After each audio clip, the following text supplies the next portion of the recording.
Hello everyone, Ram Ram सभी को।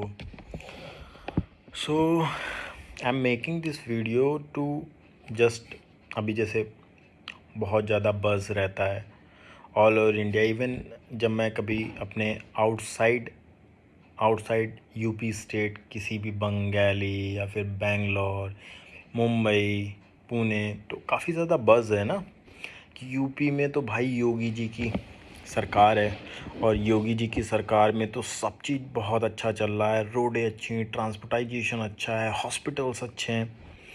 तो मैं बस ऑल्दो मैं कमियां निकालने पे भरोसा नहीं करता हूँ, बट मुझे ये लगता है कि ये चेंज कैसे होगा। जब आप कुछ बोलेंगे तभी उन चीज़ों में बदलाव आने के चांसेस होते हैं। अगर आप कोई चीज़ बोलेंगे नहीं तो उसके बदलाव नहीं आएंगे।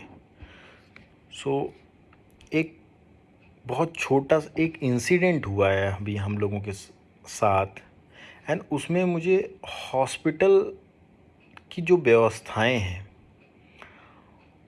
वो कितनी ज़्यादा ख़राब हैं, रूट लेवल पे, ग्रास रूट लेवल पे मुझे वो देखने को मिला। और उससे ये पता चला, ठीक है जान पहचान और गवर्नमेंट हॉस्पिटल्स में जान पहचान चाहिए, बहुत कुछ चाहिए, वो ठीक है, बट हॉस्पिटल्स के अंदर कितना गोरख धंधा चल रहा है, क्या स्कैम चल रहे हैं, सब जगह घूसखोरी चल रही है। और योगी जी बताएंगे एवरीथिंग इज़, जैसे लगता है भाई राम राज्य यहीं आ रखा है। टैक्सेशन की तो बात मत करो, पर एक आम नागरिक 30% टैक्स दे रहा है, उसके बाद जीएसटी दे रहा है, जितना वो कमा रहा 70-80, मतलब तुम समझ रहे हो। कभी अगर हम कहते हैं democracy is the best form of government जिसमें लिबर्टी होती है आम जनता को, पर भाई पहले भी जब जजिया लगते थे तब भी 1/6 ही गुना लिया जाता था आमदनी का। आज की डेट में या तो आप बिजनेसमैन बन जाओ या तो आप जो है किसान बन जाओ। नौकरी करना है अगर आपको तो आपको हैवी टैक्सेस देने, और टैक्सेस देने के बाद सुविधाएं आपको बताता हूँ जो मेन मुद्दा है। इधर उधर भटकने से, इधर उधर की बातें करने से नहीं मतलब है, मेन मुद्दे पे बात करते हैं क्या हुआ मेरे साथ। सो ये बात है हमारी 6 अगस्त की। 6 अगस्त, हाँ 6 अगस्त की है, और दिन हमारा 6 अगस्त को हमारा शायद ट्यूसडे था, ठीक है 6 अगस्त की बात है। और एक हमारे रिलेटिव हैं, हमारे परिवार के हैं, वो बहुत ही बीमार थे, तो उन्होंने सिविल से रिफ़र लिया, दूसरी जगह प्राइवेट हॉस्पिटल गए, but due to some conditions उनकी कंडीशन बहुत ख़राब होती गई। देन 7 अगस्त 2024 की बात बता रहा हूँ, और ये इंसिडेंट में मैं वहाँ था, इसलिए मैं बता रहा हूँ क्या क्या हुआ। वहाँ से हम लोग विवेकानंद लेके गए उनको एडमिट कराने। हाँ ऑक्सीजन पे थे, बट इतनी क्रिटिकल नहीं थी कि तुरंत उनको मतलब तुमको वेंटिलेटर चाहिए हो या ऐसा चाहिए हो, ऐसा नहीं था। बट हाँ एक फेफड़ा काम करना बंद किया था, तो थोड़ा सा ऑक्सीजन का रिक्वायरमेंट पड़ रहा था उनको। हम लोग 7:30 पे विवेकानंद पहुंचते हैं इमरजेंसी में। वहाँ पे वो डॉक्टर साहब चेक करते हैं और कहते हैं नहीं हमारे यहाँ आईसीयू नहीं खाली है, तो हम एडमिट नहीं कर पाएंगे। जस्ट हम लोगों ने नाम एंड मोबाइल नंबर फिल करके वहाँ फॉर्म दिया था, ठीक है सर, इतना किया। उन्होंने कहा नहीं हो पाएगा, हम लोगों ने रिक्वेस्ट भी की बट उन्होंने कहा नहीं हो पाएगा, आप कहीं और ले जाएं। ठीक, अब हमको पहले विवेकानंद की चीज़ बताता हूँ। 7:31, 7:45 या 7:50 तक हम वहाँ से निकल लेते हैं। 10 मिनट बाद 8 बजे कॉल आता है, एक दलाल कह लो या कोई भी कह लो, फ़ोन आता है, आप विवेकानंद आए थे और आपका वेटिंग में आया है, आपका एडमिट नहीं हो पाया, आपका मरीज को आईसीयू की रिक्वायरमेंट थी। क्या? हाँ। तो आप कौन? सर हम ग्लोब से बोल रहे हैं। ग्लोब हॉस्पिटल जस्ट विवेकानंद के सामने है, ये लखनऊ की घटना है एकदम, जहाँ योगी जी यहीं शासन करते हैं। अब योगी जी तो बता सकते हैं प्रशासन ने हमको इन्फॉर्मेशन नहीं दी, घर टूट गए, वैसे ही इन्फॉर्मेशन ही नहीं है हॉस्पिटलों में क्या चल रहा है।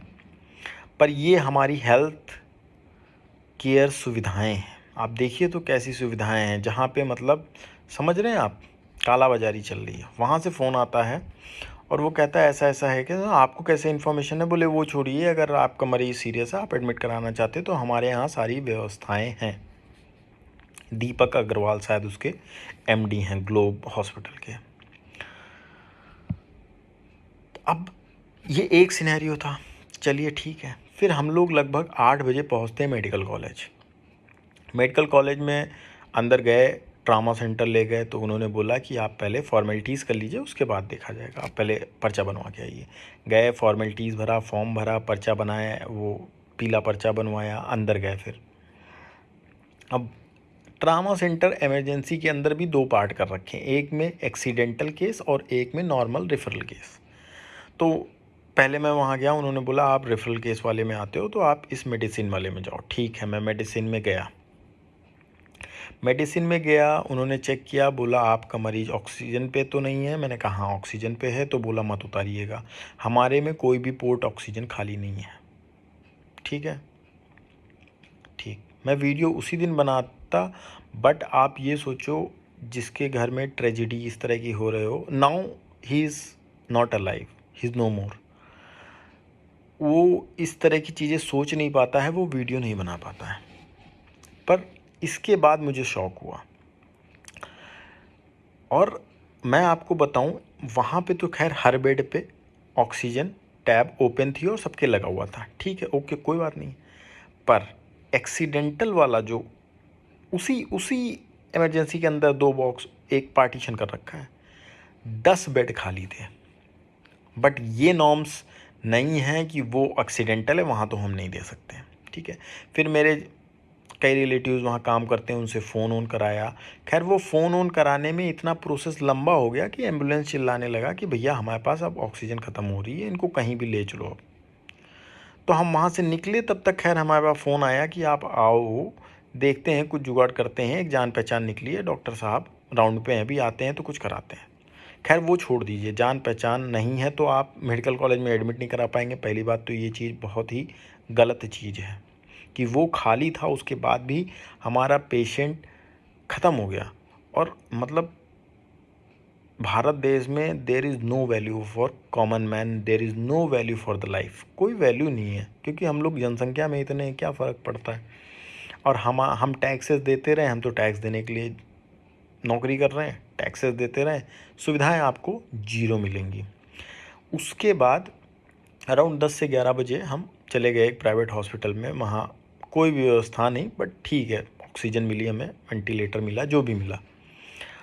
11 बजे रात में मेरे पास फ़ोन आता है कि सर आप यहाँ आए थे मेडिकल कॉलेज, तो आपकी एडमिट का अभी तो वेटिंग में है, बट मैं यहीं से बोल रहा हूँ, मैं डॉक्टर बोल रहा हूँ, और ये जहाँ का फॉर्म है, मैं उसी इलाके का डॉक्टर हूँ, मेरा यहाँ पे हॉस्पिटल है, आप चाहें तो मेरी फैसिलिटी ले सकते हैं, और मैं 99 या 90% ये व्यवस्था करता हूँ कि आपका मरीज़ बच जाएगा। आप हमारे यहाँ प्राइवेट में एडमिट करा दीजिए, हमारा यहाँ पूर्णिया के पास हॉस्पिटल है। अब मेरा दिमाग ठनक गया कि यार ये क्या गोरख धंधा चल रहा है। मतलब मैं विवेकानंद गया, मैंने फॉर्म भरा तो मेरा नंबर और मरीज़ की पूरी डिटेल्स, मतलब ये कॉन्स्पिरेसी चल रही, मरीज़ की पूरी डिटेल्स ग्लोब पहुंच गई। और मैं मेडिकल कॉलेज गया। अरे सालों, तुम फॉर्म भराते हो तो मेरी कुछ डेटा रखने का कुछ होता है कि नहीं, डेटा फिला दो। और तुमने वहाँ पे, मतलब मेडिकल कॉलेज में मैंने फॉर्म भरा, वो फॉर्म बिक गया प्राइवेट में। मतलब योगी जी के शासन में ये हो रहा है कि आप फॉर्म भरोगे और बिक जाएगा, कहीं और बिक जाएगा, कोई और बेच लेगा। और मतलब जब आदमी परेशान होता है तो फैमिली करती है, और मैं उनको हाँ भी कर गया, ठीक है मैं आपसे मिलने आता हूँ, देखता हूँ क्या है। खैर तब तक 1 बजे वो ख़त्म ही हो गए। लेकिन ख़त्म क्यों हुए? Just because of this carelessness from the government. और उसके बाद गवर्नमेंट में इतनी घूसखोरी है कि हमारे यहाँ नहीं लेंगे, हम आपका इन्फॉर्मेशन भेज देंगे किसी और को, आप कर लो। ये हालात हैं उत्तर प्रदेश के, उत्तर प्रदेश के नहीं, और लखनऊ के हैं। मेडिकल कॉलेज KGMU के हैं, विवेकानंद के हैं, कि यहाँ पे दलाल लगे हैं जब आप वहाँ इन्फॉर्मेशन भरते हैं तो कृपा करके गलत नंबर भरिए, वरना आपको ऐसा ठगा जाएगा, ऐसा ठगा जाएगा, आप सोच भी नहीं सकते हैं।